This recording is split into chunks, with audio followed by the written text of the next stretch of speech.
Že když dál se zabloudím, v druhém stejně najdu dům, kde zpívat mám.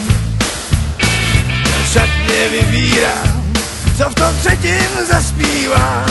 Čtvrtý díl je ze všech nejkratší a tak ho léta znám.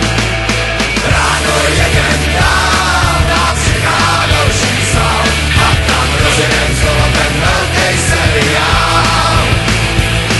Jen všechny díly jsou, jak jedno velký show. Auto, hotel, šatna, scéna a tak dál. Jak by rád bych byl, aby právě čtvrtý díl trval díl a přišel vícekrát. Zvlášť ten pocit mám, když si prdel utírám v tomhle nejprázdnějším pokoji, kde jsem zůstal sám.